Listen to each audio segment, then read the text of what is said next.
Welcome. I am that vintage electronics geek guy. That's right. I am Jack. And you could be Jack as well. I don't know. I don't know who you are. Hey, today's video is going to be about, I'm going to do a little status update here at the beginning.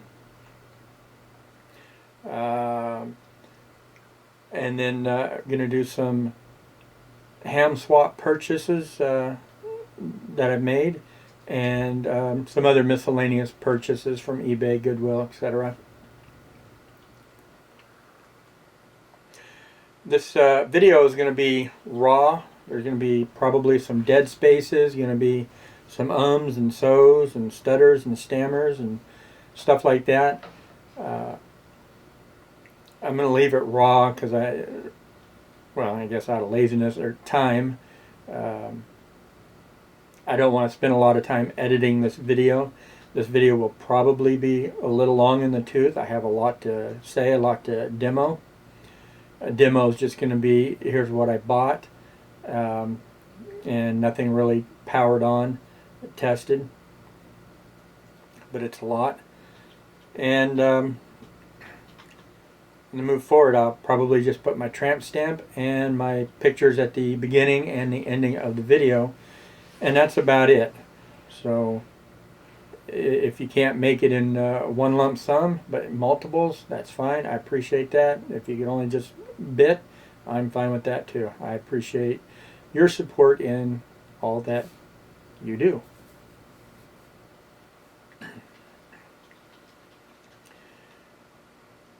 Status update.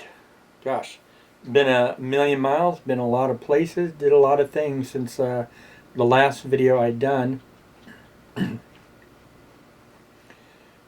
Being liberated has been fantastic, and I've enjoyed it immensely. It's definitely, figuratively and literally, difference between night and day. It's amazing. That's all I could say. Amazing. Going from 2,400 one day, and then the next day down to 2070, and since that time I've been maintaining at 2040 in that eye. So it's fantastic. My good eye has improved just a little bit. My good eye the past year has been at about 2025. Prior to that it was at 2020. Just went in last week, a few days ago, and the eye is at 2020 plus 3, so that's pretty good, pretty good. I have 3 doctors that I see: my regular eye doctor, then my eye specialist, the one who puts the drops in my eyes, not the implant, but well, yeah, it is the implant. And then the eye surgeon. The specialist said that I will probably have distortion for the rest of my life, and I will probably go in and see him, or a specialist, and have those drops put in my eyes via a needle, that is, for the rest of my life. And you know, I'm okay with that. It's definitely a lot better than what it was. So preventative maintenance, I'm fat and happy with. He said my eye will probably not get any better. I'll carry distortion, but I'm like, if it never gets any worse, I'm okay. So very liberating. I'm able to conduct life and enjoy life a lot better. Over the course of the last 3.5 years, the eye, really bad distortion. People would look like they'd have alien heads. Wavy lines, all my lines were wavy, and then over the course of time, you'd get a dark center in the eye, and then the cataract set in, and it was just extremely challenging to see. It was to the point where I was about I could only see about 2 to 3 foot in front of me in that eye. So now, not a problem. I see very well. Been out driving. I haven't done a lot of driving. I mean, I have, but ramping up to it. Wife and I taken weekend runs, long day runs, and during the weekdays, a couple times a week, maybe do some short runs. Trying to ramp up the driving skills and the abilities and get back in the swing of that. There were times that I'd go, several months at a time without driving, and there towards around past year, it was a lot of local stuff I would drive. Now, gosh, in one day I drove 400 miles, and then the next day I drove another 200 miles, and it's been really good, really liberating. The wife and I are planning a trip this summer. We're going to go to the south. As some of you know, we reside here in California, and if you pay attention to current events, you know California absolutely, positively sucks, and that it does. So we're going to go out and enjoy vacation, a little travel time, but we're also going to loosely look for new locations to move to. Several states in mind. They may or may not pan out. We just need to go check them out for ourselves. Furthest point we're going to will be to Virginia. Be driving the Jeep, my new Jeep. My new Jeep is 2 years old. I just barely got 16,000 miles on it. Or 13,000 miles, that is. Yeah, 13,000 miles. And majority of that came from the last trip. We did about 6,000 miles on that trip. The rest of the time it's been parked in the garage. So I'll probably put another, 6,000, 6,500 miles on the Jeep this go around as well. I'll be doing majority of the driving, so very much looking forward to that. So my time on YouTube is going to be, a week, as it has been this past month or thereabout. I hope you don't blame me. I hope you understand that going out and participating in life is right now where it's at. So in time I will get back to my YouTube channel and your YouTube channel and carry on, when the newness wears off. Anyway, as you see, I am on camera. I don't expect this. It's just a one-time thing. I knew this preamble was going to be long, and I figured instead of you looking at my workbench and my hands, I would do this. Give you something to look at, I reckon. Anyway, as I stated, I have a lot to show. I'm going to try to keep this in chronological order the best I can. However, the beginning is going to be a little bit out of sync, and you'll understand as I go. As stated, it's going to be ham swap purchases, eBay purchases, Goodwill purchases, and I may or may not have a auction purchase in the mix. I'll have to see. Have a lot of stuff buried behind me. I gotta dig my path to my closet because I need to get a couple items out of there, and I figure this would be a perfect opportunity to do just that. And I've been wanting to make this video for a while anyway. Haven't done much on the workbench. Don, I'm a Junk Collector, just came out here recently with his video about his mic cord and some items that I'd sent him. I'd actually done that video prior to my surgery, and I did record a video on that, and slowly working on that. I don't know when that'll come out. I don't know when the others will come out, but I have a bunch of videos I recorded since December, and I will try to get them out. Some of you remember in a few videos ago that I had a HP function generator. Yeah, I guess function generator that I needed some help IDing some parts on. Well, that project I really haven't touched since then. However, I've given it a lot of thought, and it really is above and beyond my abilities. And so I'm going to go ahead and farm that out to Buddy over at the radio shop, and I'll send that to him later on this year. So keep an eye on that. I'm sure he'll do a video on it, and when I get it back, I'll do a video on it. And I have a couple other things I'll send him over time as well. I don't mind working on things, but I also know my abilities, and I know when to stop. So I don't mind seeking help as needed. It's not my intention to blow things up, especially when you spend good money, big money on things.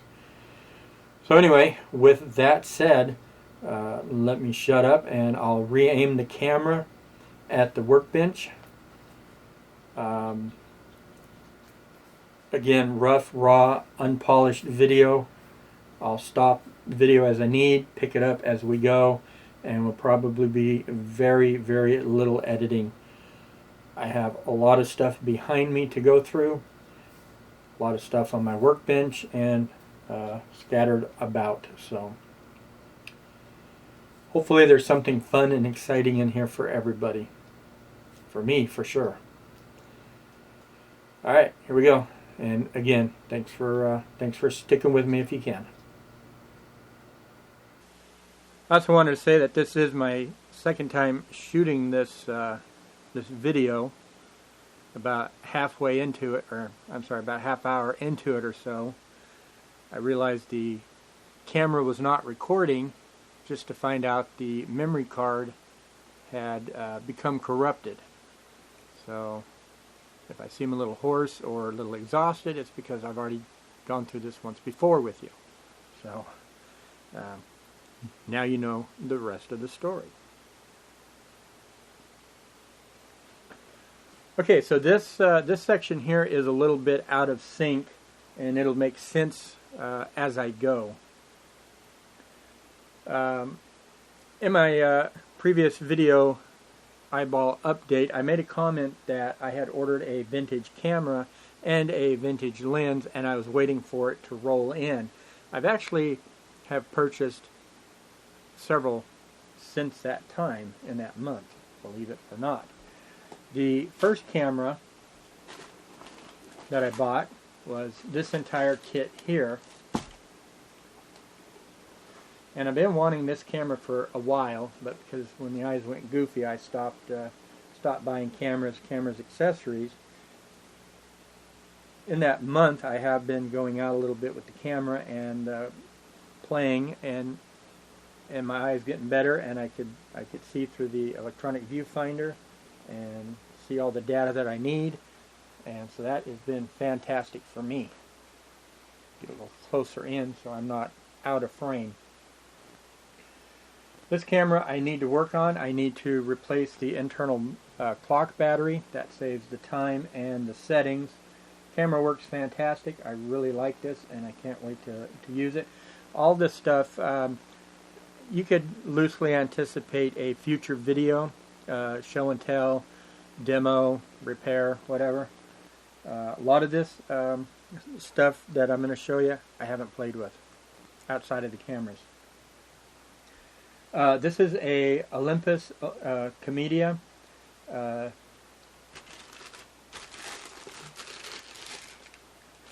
C2100. I really like these Comedia cameras. I have a lot of them. They are awesome cameras. People just don't realize how good these cameras are. You look at them, you think they're just some old point-and-shoot junk, but they are amazing cameras, offer sharp results, fantastic color rendition. They shoot raw. They're amazing cameras. So I got that camera. That one was a Goodwill purchase. Can't remember what I paid for it. Not a lot. I think, or actually, I take that back. That was an eBay purchase. I paid 99 cents for that. That's what it was. Then out at the swap, Minden swap meet, ham swap meet, I bought this camera. Not because I needed another camera, because I needed another camera. I don't have this model, but I do now. This one is a Olympus Comedia C-4000, and this is a 4 megapixel camera. The other one was a 2 megapixel, 2.1 megapixel. The model numbers on these older ones are a dead giveaway of what the megapixels are. And I paid $10 for this kit, and I got the power supply and the USB cord for it. Now, I didn't necessarily buy this kit for the camera. I bought this kit because it came with, I've got 3 right here, but it came with 4 smart cards. And even though I do have a handful of these, I wanted some more. I wanted some bigger ones. I have some 128s and 64s and 32s, and so I went to eBay to order more, to find out that these things are going for at least $25 a pop. So I figured for $10 for the camera, with 3 of these, with my other 4 or 5 that I have, I would have enough for a day's shooting. Because when you shoot raw, like say on this 32 meg, you'll probably only get, a couple of pictures on there. Not a lot. And I personally prefer to shoot raw. Now, another camera I purchased that just came in last week, and I don't have, I have no experience with, but the camera does work minus one issue. This is a Pentax ZX5N, and I do apologize, I'm not in the camera too swell. I actually have the smaller brother to this. I have the ZX7. The ZX7 is more of a prosumer, and this is more of a professional, at least of this grade camera. Of course, there are better professionals at the time, but in the Pentax line, this was it. So the camera works, functions just fine. The only exception is the flash does not pop up, so we got a spring issue. And that's a common issue with these older cameras, is not only Pentax, but all brands, is the flash, the spring.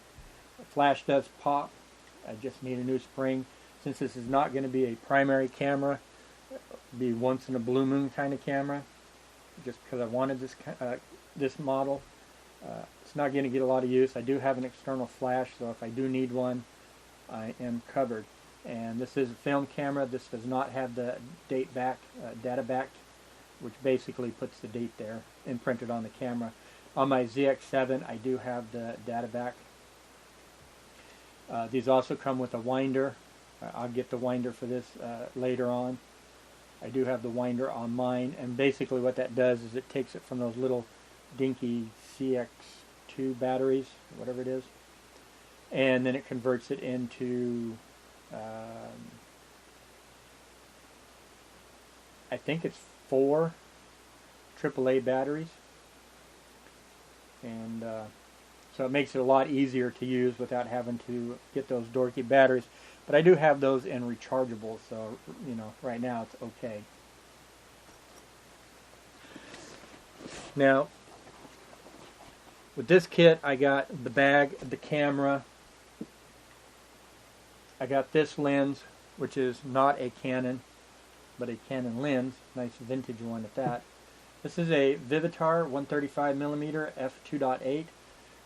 So this is a very fast Pentax, very fast lens, which would be fantastic for portrait work. So I may already have this in my stock of lenses. I have a large collection of lenses, who would have thunk? But these are generally good lenses. This is completely manual focus, well, no manual zoom because it's a fixed lens. And with this, I also got a 28 to 80 f3.5. This is a fully auto / manual lens, and they all work. So I'm very pleased with this. This was a Goodwill purchase online. I think I paid $10 for that plus shipping. So I think all in all $20. This lens alone is going to cost you that on eBay. So I definitely got my money's worth.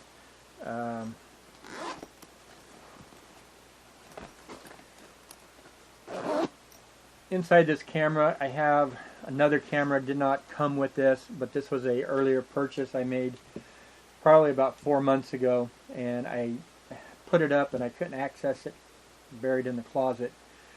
So I was able to dig it out and present it here to you now. This is a camera that I said I would not own. In fact, in an earlier video in my camera collection, in one of my camera collections, which I need to pick back up because I have a lot of cameras. My first several videos of my camera collection is not even half of it. This camera right here is the Nikon Proina 6i. This was the first camera in the series, and as you see, it's a nice full-fledged, awesome SLR film camera, APX film, and I've only shot this once and I can't wait to take it out and use it again. It's an awesome camera, really like it, full featured, everything there you need. This one, crippled, and it's ugly. This is the replacement of that camera. No hot shoe, no port to plug an external flash into it. It's a ugly camera. They take special lenses. However, you can mount a standard lens onto the body and it will work. You just don't want to mount these lenses on another Nikon body, because that thing protrudes out and that will hit the mirror and break your mirror. And for some reason, couldn't get it to snap on. So, ugly camera, but I found this at a local secondhand shop for $4. So I went ahead and bought it. I figured nothing else, the strap was worth $4. I'll take this out one day to use it, but I definitely like this camera. In an earlier video, when I demoed this camera, not to go off on a side tangent, but I'm going to, as stated, this is a film camera. Came out in, I think, 96. 1997, during the 90s, Kodak ruled the roost. They were it. If you wanted a digital camera, professional camera, Kodak was it. So Kodak took not only Nikon, but they also took Canon film bodies, and they adapted them and turned it into a digital body. So you could see right here, we have the film body. Of course, my hand's in the way. And below it is electronics, and in the back here is electronics, and this here is where you battery and two cards, PCMCI cards, or you can use adapters like I've got in this camera and just put in your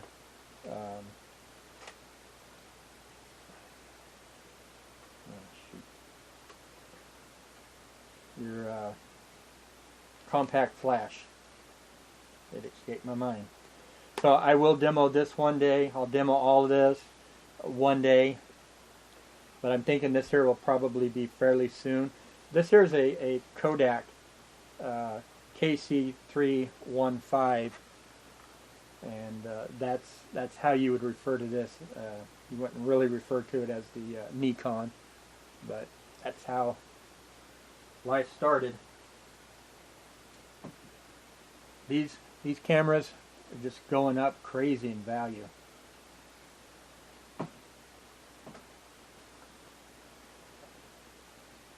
Let's see here. In my eyeball update video, I also commented that I was waiting for a vintage lens to come in. Well, this here is the lens. I've only used this just briefly here in the house, very brief in the house, and a few times outside in the yard. Looking forward to using this. This is a really nice, lovely lens. It's in really, really good condition. No brazing, no scuffing. The only thing is this quality assurance tag is falling off. And I'm just going to let it fall off naturally. I mean, you could see even the tripod mount, it don't look like it's been mounted very often. This is a Rokener 200mm f3.5. And this is for a Nikon mount.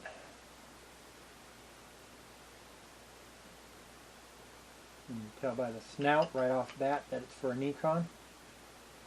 In a future video we'll talk more about the snout. But what little testing I've done, awesome lens, and I cannot wait to use that. Just yesterday, well, I had ordered another lens, and it just arrived yesterday. Both of these lenses, by the way, Goodwill purchases. Like I said, I just got this lens in the mail yesterday. Haven't used it. All I done was take some pH balanced neutral cleaner to it and wipe the outside down, and got some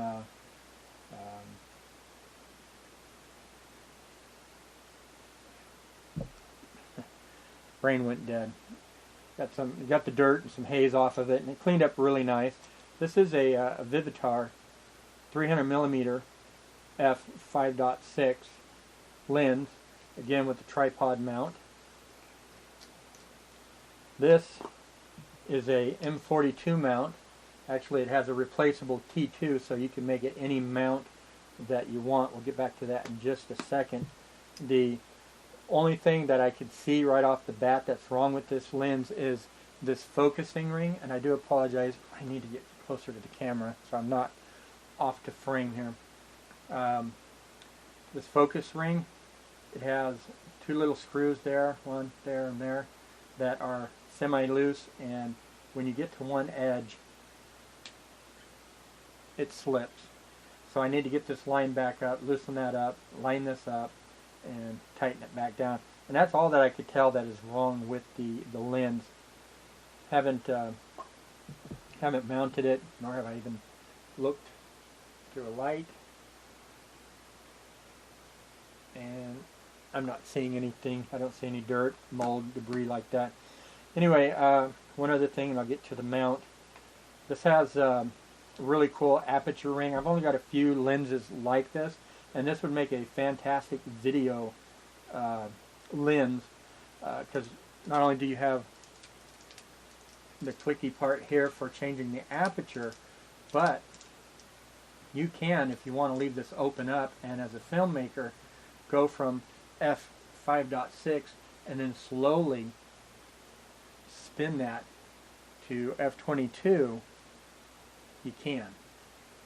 Of course, this one here needs a little work, probably need a little lube. So it's not so smooth at the moment, but that's the theory. Or if you wanted to, you know, go from f5.6 to f11, what it'll do is do just that. It'll slide from f5.6 all the way to f11 and stop right there. Or if you push it hard, it will. So that is very cool, and I will mount this to a camera, one of my DSLRs, and take video with this. And we'll see how good picture-wise and video-wise. Generally, if you got a cheap lens and it sucks taking pictures, a lot of that will go away taking video, because just the nature of video, you won't see as much. This does have some scuffing. Luckily, it has no brazing. Wanted to talk about the lens for those that are not into photography. I mentioned that this is a M42 T2 lens. Actually, I'm incorrect. This is a M39, because in my earlier video that I shot, I discovered that it was not a 42 but a 39, and basically what that means is the diameter size of the mount. M42 is a Pentax mount, and who came out with it, and I'm not sure who came out with M39, but it's old school. You probably also hear of them as a screw mount, and that's basically what it is. Screw mounts are awesome because you could stick this on any SLR or DSLR camera. So I like to buy screw mount cameras. Could be a problem with that, sticking it on any camera. It may have a issue with focusing, infinity focusing. It may just become a big fat close-up or macro lens. And if that's the case, then if available for your camera, you can buy a correction T2 mount, which is basically a piece of glass in there that'll allow it to go to infinity. I have one mounted on one of my other lenses. I just don't know which one or where it's at. I think I know where it's at, but I have a big collection of lenses, of course. So in this container, this is basically M42 adapters, and since this is a different size ring than this, it's not going to screw on. But essentially, you take this thread, you screw it onto that thread, and now you've got the mount for your camera.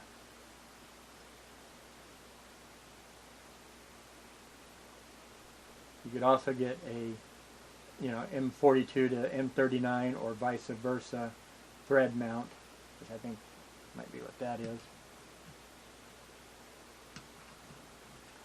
And go that way. You buy these on eBay or at your local camera store. I think modern day camera stores still may carry these.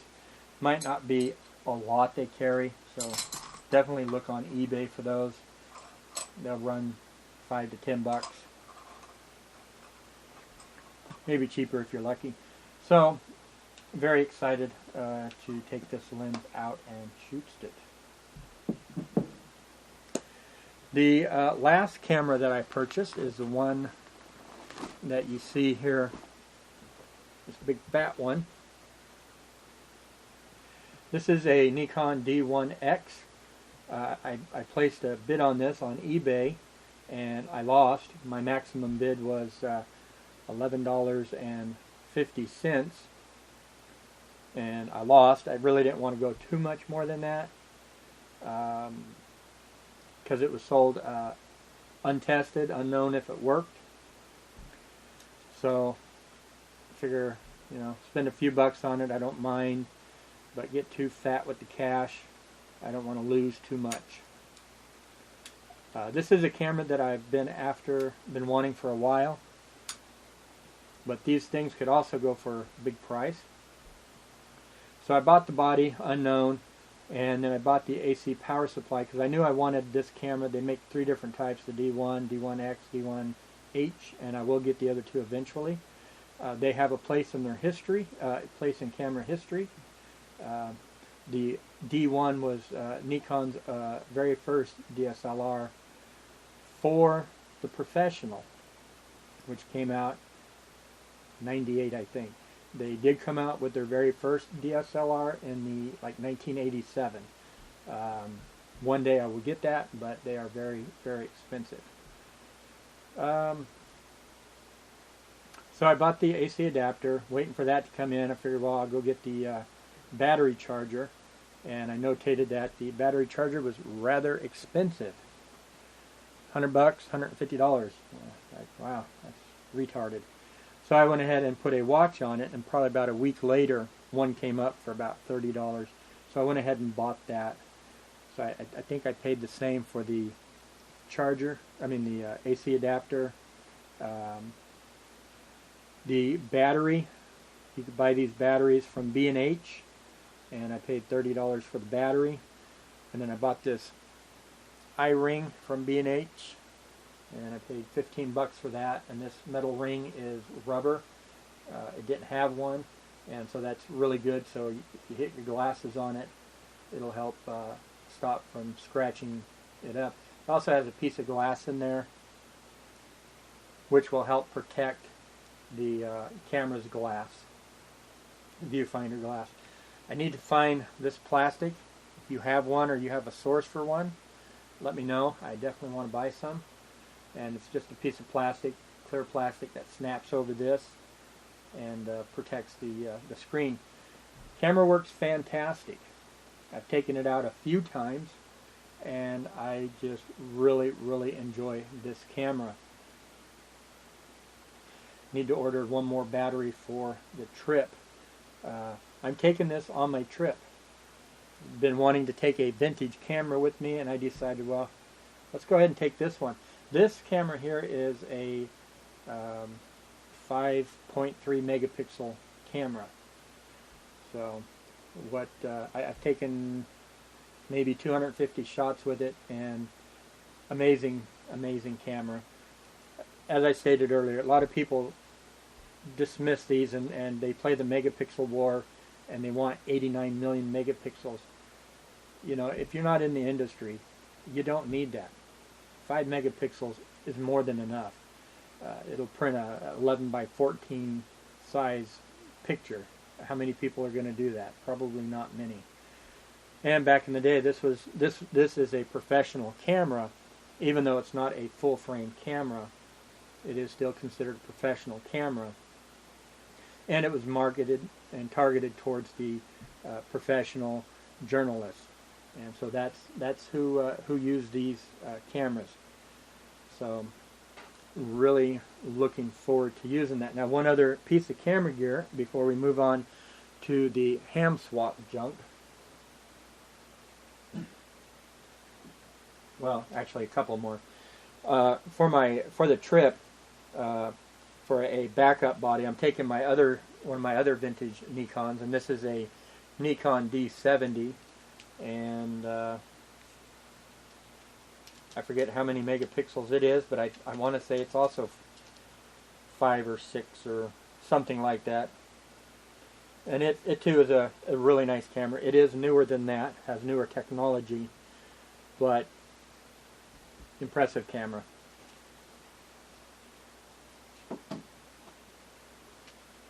I bought this lens. It's a new old stock. It just came in yesterday, so just a few shots that I've taken in the house, and it looks to work pretty good. It is a 18-200 Tamron f3.5.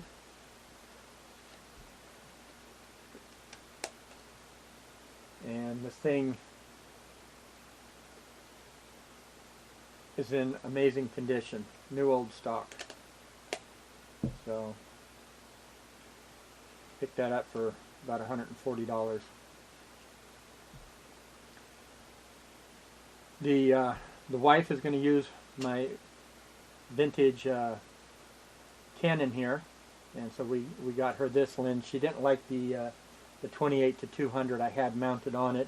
She wanted something a little wider, so we got her this for her.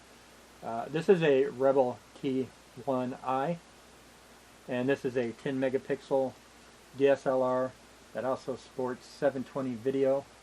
Of course, she will not use video. I do the video. She'll do picture. So she'll use that as a primary body. For a backup body, she'll use my other vintage Canon Rebel XT. This, I believe, is the first in the line of their digital Rebel line cameras. And this one is a 6.3 megapixel camera. Again, a lot of people dismiss these old things, and there is nothing wrong with this camera. This is a phenomenal, fantastic camera. All of these are. All these are fantastic cameras. Okay, so that's it with camera gear. Let's move on into the electronic junk. Okay, I'm going to try to do this. The stuff that I bought at each auction. 3 auctions. I don't remember the second one, what I got at the second one.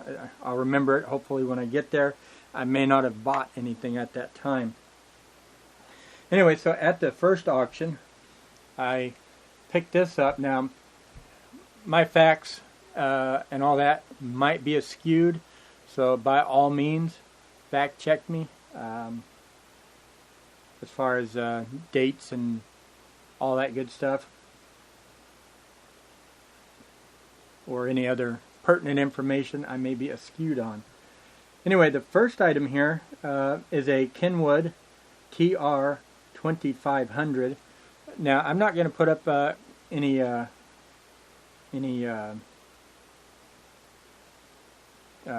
text on the screen. If you want text, use closed caption. It'll put it up there for you. Hey, cheap and easy, right? Anyway, this is a Kenwood Tr 2500. This is a 2-meter HT. And the neat thing is it works.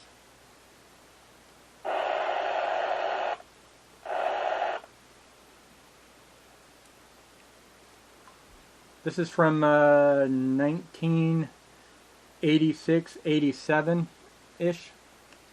A lot of this stuff that I'm going to show you, I really haven't played with much, if at all. And very few things have I actually.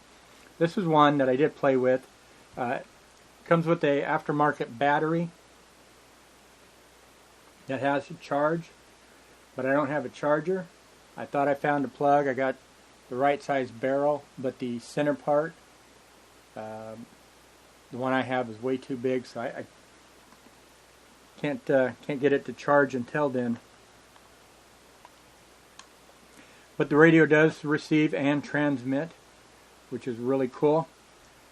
It does have PL tone for transmit. Unfortunately, back when these came out, it was a fixed PL, and I don't remember what it was. It's 127.5, 3, 130 something or another. I don't know. In my local area, primary, it's PL of 100. As I made a comment several times, both verbally in my videos and in text, I had commented that the wife and I had purposely allowed our tickets to completely die out. And here in the United States, you have to every 10 years renew your license, and we did not permit it this time because we sat idle, not talk, didn't do anything with the radios for probably 10 years, and so we opted to just let it die. But it's here recently that we're actually thinking, well, maybe we should have kept it. So we're going to, in time, retest and get our tickets. I have picked up more ham gear here recently than I thought I was going to, and I would like to use it. And there's more vintage gear I want to use. Now, I don't know about modern day. I know here in big cities, everything is going digital, ham radio, scanners, etc. So I don't know outside of Simplex and talk-ins really what this older gear is good for anymore. But I haven't really listened to ham in quite some time, to tell you the truth. A little bit off of my radios here and there, but that's about it. So we got this radio, and seems to function. The only thing that seems to be wrong with it is the backlight is very, very faint, which is to be expected. I paid $2. $2. I thought it was a bargain. From the same guy I bought this.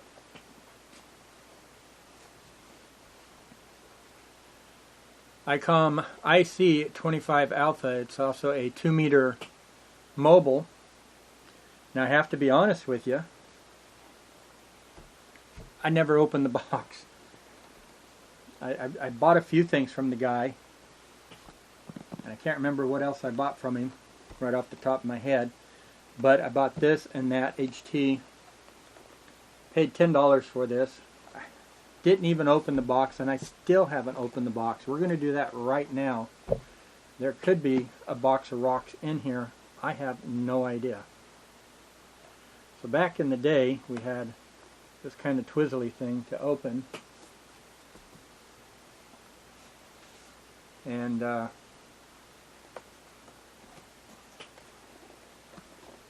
see one of the flaps is missing. Does look like we have a manual right here.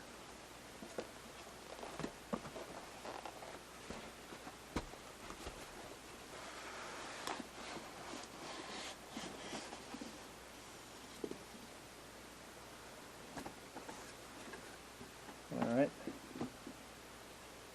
Remember, you're seeing this the first time as I am. So we do have a little scuff there. There may be dirt from the box. So it's nice to know. Oh, there's my flap.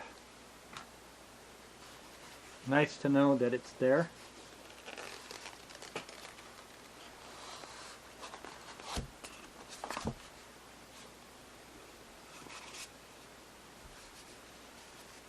Nice enough to mark bottom and the top.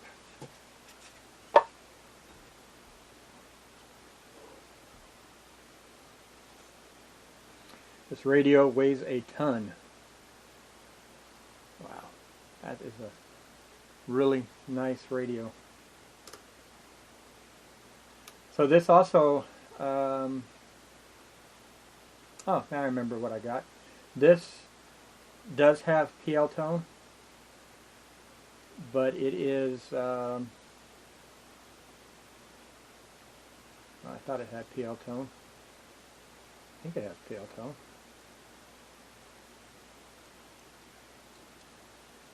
If it has PL tone, it too is fixed to whatever that old one is. But I think in this one, I did pull the service manual for it, even though this is the first time I'm seeing the radio. And I believe in the service manual, it did say that you can go in and jumper different tones. But again, I could be completely wrong. It's been a while. So let's open up this box. Did I get the microphone with it? I think so.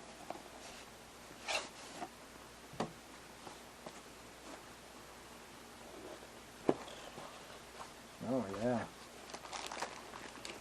Wow. This is awesome. It's like Christmas. So we got the original microphone, HM14 mic, and as you can see, HM14 mic. DTMF pad is in fairly decent condition. I don't know if that's dirt or if we actually have some brazing on the button, and some of the silk screening, especially on the one, may be coming off. Cable is in really good condition, nice and springy, a lot of life to it.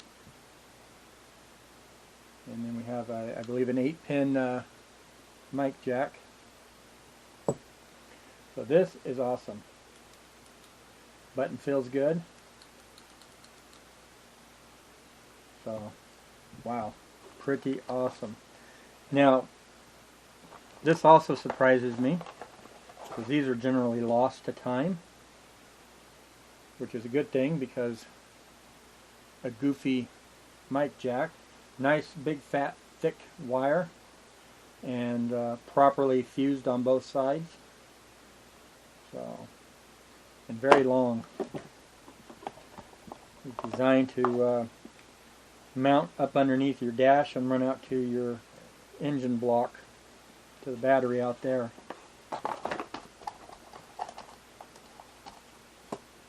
Well, that is very cool. I am looking forward to that. I do have my big Astron RS50 something or another power supply I brought in out of storage, and I made it to the garage with it. That's as far as I made, and that was about 3 months ago. I do need to find the time to bring it the rest away into the office here, get that hooked up and in line, and before that we will check it out, open it up. I don't know what kind of test I could do, but we'll definitely check it out. It's going to be sitting up underneath my workbench, so it's going to help hold all this down. It weighs 50 pounds, so we'll look at it before I stab it in place. So can't test any of this stuff out just yet. Anyway, that is it for this. Let me put this up, and we will move to the next item. Okay, so before I go to the next scene, I was sitting there thinking, you know, I have my benchtop power supply. It's 30 volts, 5 amps. It should handle this just fine for powering on, not going to transmit. So I went ahead and hooked up the power wire to the power supply, which you can't see, just barely out of frame right here. I don't know why I'm pointing it to you. I'm sure you really don't care. As long as I got it hooked up, that's the important part. I got the microphone plugged in. I do apologize. I do not have a outside aerial of any type. I plan on doing that. I was kind of hoping maybe this year I'd get one up. Maybe towards the end of summer, going on into winter. Here in California, we generally have Indian summers, so which means our summers last way into winter, and so it's very plausible that I'll be able to pull that off. Hopefully, throw up some wires and a vertical or two. So, but all that does me absolutely no good at this moment. So, what I have is I have the antenna that went to my old, gosh, I've been away from this stuff. Seems forever, and all the words went away. Communication monitor.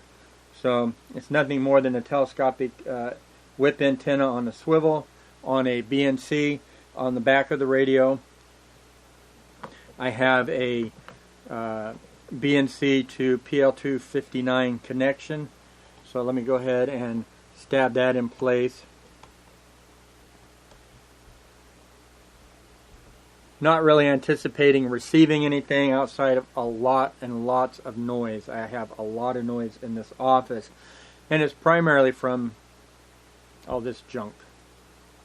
I have future plans to get rid of all the switching mode power supplies that I plausibly can, and going with linear. I haven't done a lot of radio DX videos because of all this noise. The noise level in here is absolutely crazy. So, and to go into other parts of the house, you know, I have lighting or other noise issues I'm dealing with. So I haven't done, although I really, really want to. So I think I'm going to rewire some of this where I could just kill all of this and just leave my lights on and the camera. The camera's plugged into the other wall, so I'm okay here. It's just my lights, and once I could do that, then I'll crawl under the desk, workbench, and my desk, and kill everything at the master switch, eliminate all my noise, and or a good chunk of it, and then do some DX videos. Anyway, long story short, or short story long rather, that's that. So let me plug this. Okay, we're turned off. Now I have not fired this up yet. We're going to do this all together. Let me bump you in just a little closer so you could get a closer ShamWow at the display.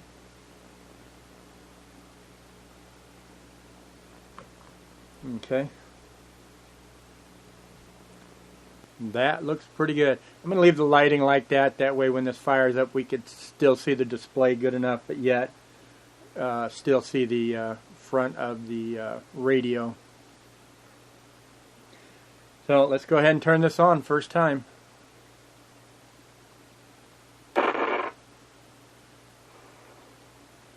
Well, right away, switch is dirty. But who knows, you know, how long it's been sitting idle.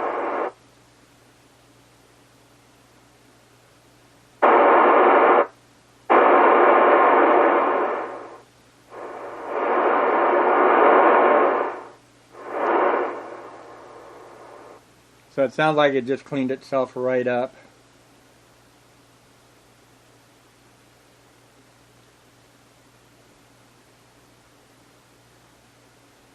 And that is a lovely display. I like that.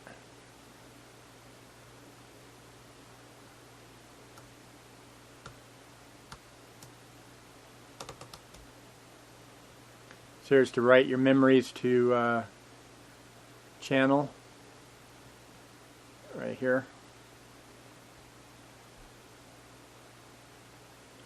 Of course, you know, I want to push all buttons, see what they do. Oh, hey, we're scanning.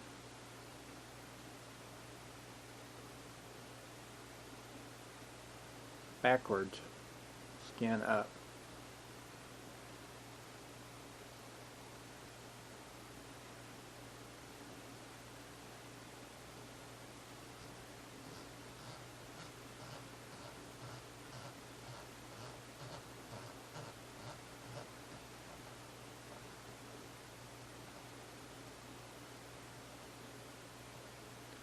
Okay, so it goes from 143.8 all the way up to 148.195.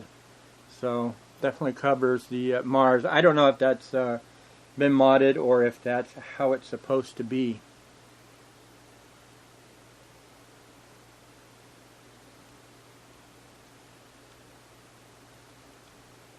Yes, I have to push all buttons.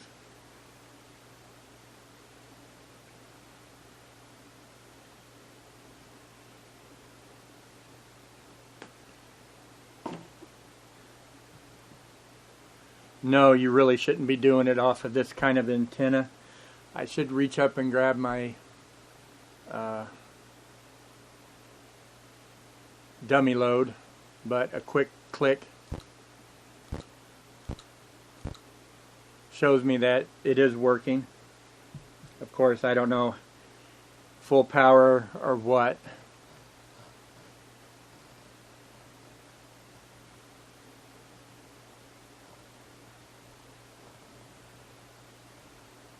Don't really expect to hear anything.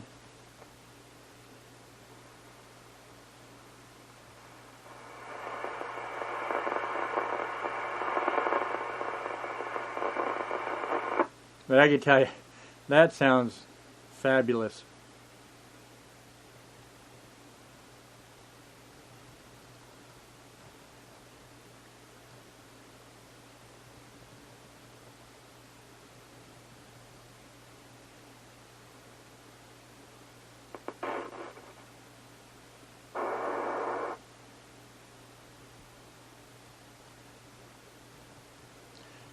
I really don't know any local repeaters anymore.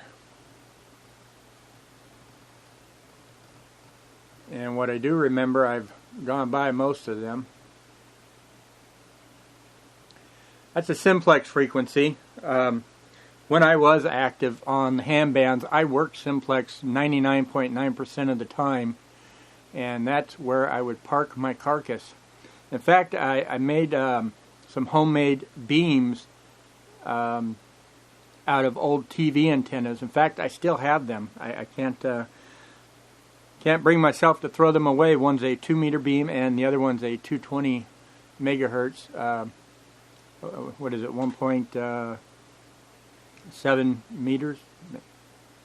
God, I've been out of it so long. 220 megahertz. I still have them. Got them parked outside.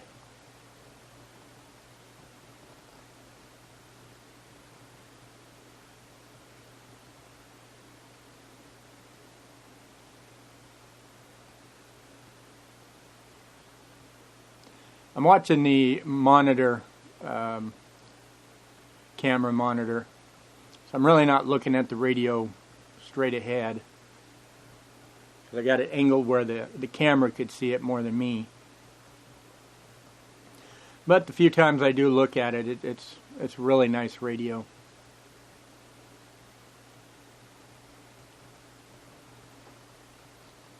Alright.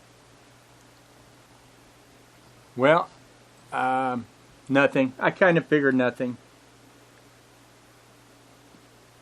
How fantastic.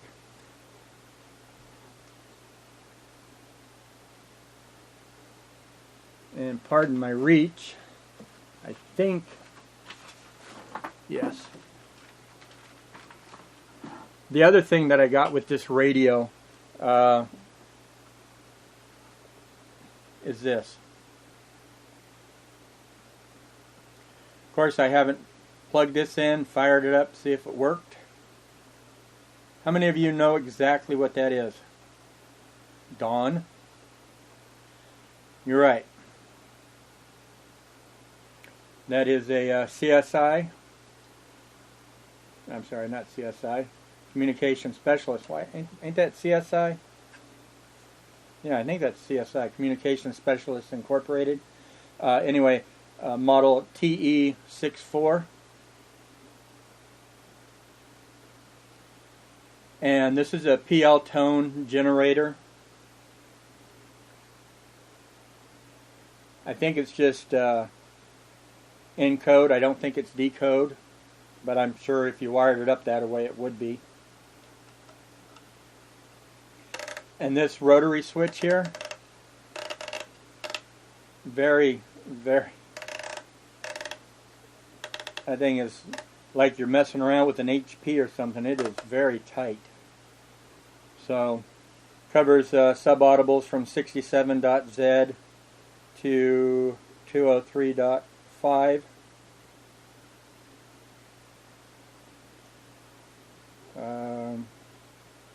And then I forget exactly what the red numbers represent. 600 to 2805.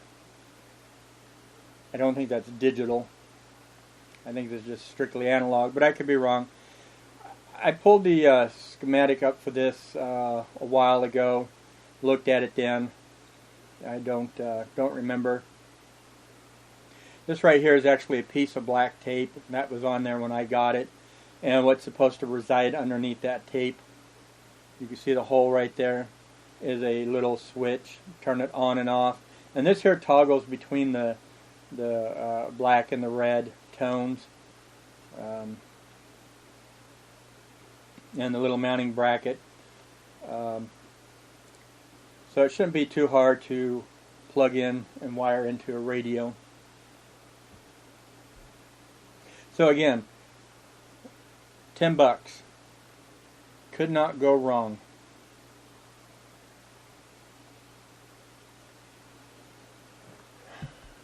Now I know this video has gotten really long in the tooth. I knew it was probably going to run about an hour.